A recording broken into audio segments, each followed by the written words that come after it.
रहीम RC learning fusion में आप सबको खुश आमदीद।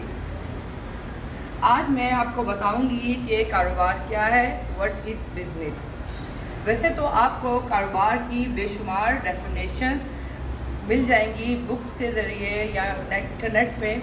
मैं कोशिश करूंगी कि आपको सादा और आसान अल्फाज में समझा सकूं कि कारोबार क्या होता है।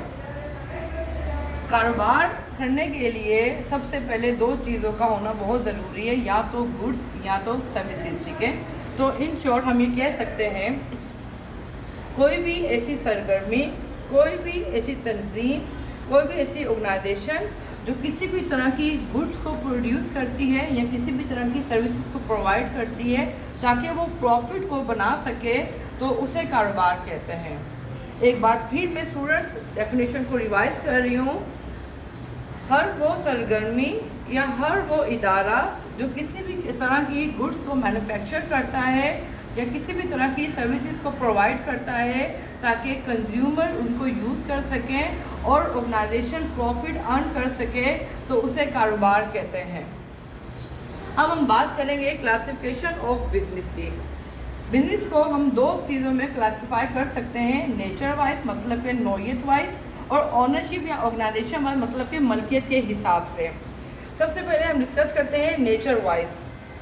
नेचर वाइज में तीन तरह की हमारे पास कारोबार की नेचर आती है। पहली है मैन्युफैक्चरिंग, मतलब कि कोई ना कोई चीज़ बना के मार्केट में दी जाए और उसके बदले में प्रॉफिट कमाया जाए।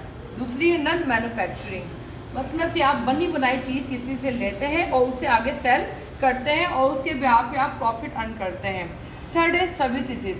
सर्विस के थ्रू फॉर एग्जांपल जैसे कि टीचर हो गया, डॉक्टर हो गया, ये तमाम अपनी सर्विसेज प्रोवाइड करते हैं और उसके बदले में कुछ ना कुछ ये चार्ज करते हैं, तो इसे भी कारोबार कहते हैं। अब हम बात करते हैं ओनरशिप वाइज या ऑर्गेनाइजेशन वाइज। ओनरशिप वाइज वैसे तो मोस्टली चार तरह के कारोबार होते हैं, मगर मोस्ट प्रोबेबली ये तीन तरह के डिस्कस किए जाते हैं। नंबर वन, सोल प्रोप्राइटरशिप, मतलब कि शख्सी कारोबार। ऐसा कारोबार जिसके अंदर फर्द वाहिद वो मालिक होता है, तमाम नफ़ा और तमाम नुकसान के जिम्मेदार वो अकेला होता है। पाकिस्तान में सबसे ज़्यादा सोल प्रोप्राइटरशिप पाया जाता है। नेक्स्ट है पार्टनरशिप। पार्टनरशिप 1932 के एक्ट के तहत कायम की जाती है। ऐसा कारोबार जिसमें कम अज़ कम 2 और ज़्यादा से ज़्यादा 20 शुरा शामिल हो, और अगर कारोबार बैंकिंग की नौयत का है तो ज़्यादा से ज़्यादा 10 होने चाहिए। पार्टनरशिप कारोबार के लिए ज़्यादातर लोग मादा पार्टनरशिप करते हैं।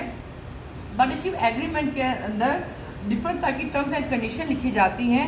पार्टनरशिप एग्रीमेंट ओरल भी हो सकता है और रिटन फॉर्म में भी हो सकता है। बेहतर यही है कि फ्यूचर में किसी भी तरह की कॉम्प्लिकेशन से बचने के लिए आपका जो है पार्टनरशिप एग्रीमेंट रिटन फॉर्म में होना चाहिए।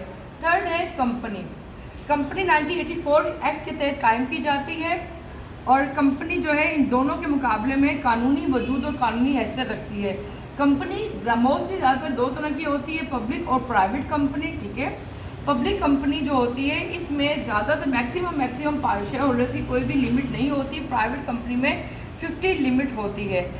प्राइवेट कंपनी में मिनिमम आप 2 शेयर होल्डर से स्टार्ट कर सकते हैं और मैक्सिमम 50 हो सकते हैं, जबकि पब्लिक के अंदर मिनिमम 7 और जो है मैक्सिमम की कोई भी लिमिट नहीं है। कंपनी जो है इन दोनों के मुकाबले में इसमें जो टैक्स की मिक़दार होती है, जो टैक्स होता है वो डबल होता है, और कंपनी को कायम करना जो होता है वो थोड़ा सा डिफ़िकल्ट होता है इनके मुकाबले में, और ख़त्म करना भी इनके मुकाबले में थोड़ा सा मुश्किल होता है। तो आई होप तमाम स्टूडेंट्स अच्छे तरह समझ चुके होंगे कारोबार क्या है और बिजनेस की क्लासिफिकेशन किस तरह से की जा सकती है। अब तक के लिए यही, इंशाल्लाह नेक्स्ट क्लास में हम नेक्स्ट लेक्चर के साथ आएंगे, और उम्मीद करती हूँ कि आप सबको अच्छे से समझ आ चुका होगा। अगर कोई भी प्रॉब्लम या कोई और सवाल है तो आप पूछ सकते हैं। अब तक के लिए इतना ही। अल्लाह हाफिज़।